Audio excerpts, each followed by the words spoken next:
hello everyone to my mini blog सकाळ आरंभ हो जाଉଛି मोर चारू आपण मन तो जानती मु चा लवर सकाळ चा न पीले मो दिनटा ही भलरे कटेनी तो सेति मोर आरंभ होइला चारू देखते बेला चा पीला पर आज होता अगस्ट 15 मुझे भाविली गाधे पड़ी सकाळू तो सकाळू गाधे पाधे पलि आसली आप देखते बॉडी ना कि स्टाइल मारे माने कम ना कहीं स्टाइल मारे पैसा पड़ूनी ना तो से स्टाइल पूरा मारुची आप देखिए गाधे पाधे पूरा चिकन चाकन होगी आसी स्टाइल मारिकी कैमेरा आगे टे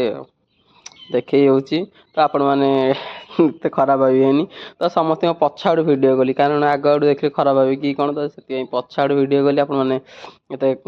खराब पावेनि तो देखते समस्ते पूरा ठिया मैडम आमर धूप दीप लगे आमर आरंभ कर तो देखिए धूप लगाईगला तापर मैडम आमर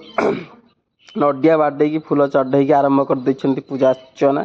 तापर मैडम को पताका उत्तोलन दिखाई पताका उत्तोलन करने मैडम आमर मत लगे दौड़ी भांगीदेवे बाउंश कि ना ना बाउंश भांगलानी पताका उत्तोलन भलसे आमर देखिए तो पताका पवन टी फटफट उड़ीगला पुणी उड़ानी तो जेहेतु वर्षा पाग से भलसे उड़ानी पताका फिर भी आम राष्ट्रीय संगीत बाजिला आम चुपचाप छिड़ाईगलु कहीं राष्ट्रीय संगीत को सम्मान देवा सबू नागरिकर कर्तव्य तो से आम ध्यान ठियागलु फिर भी मुझे वीडियो करी तो सॉरी तो वीडियो मुझे सब कराया पड़ा समस्त स्टाच्यू हो गीत को अनुभव करते भारत मातार सम्मान जनाऊे तो मुझे सम्मान जनाऊली तो एमती किसी आमर आज सेलिब्रेट होता तो देखिए वीडियो भलसे कर तिरंगा पताका उड़ूनी सत किंतु आम मन आज भी रही मिल जाता मतलब सेव बुंदिया आप जानते सेव बुंदिया खाया क्या भल न लगे तो मोर पिला बेल स्मृति अच्छी स्कूल बहुत सारा तो सेव बुंदिया मुझे खास करके जाए सकाल उठिकी सेव बुंदिया खाई पलैली पखाड़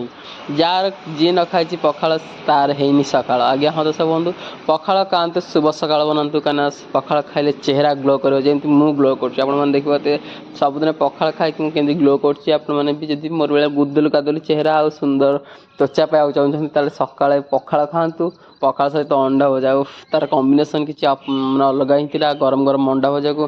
पखाड़ भात आपण मैंने खाइले ही थोड़े जानी आपण तो केवल पखाड़ भात खाई ही नथिबे मु जानी तो पखाड़ भात खातु मो भाई सुंदर देखा पखाड़ खाई सारी मुझे भाविली फटो उठेदेवा तो से फटो किसी उठेली कदलपतिया भद्र लोक आपने देखिए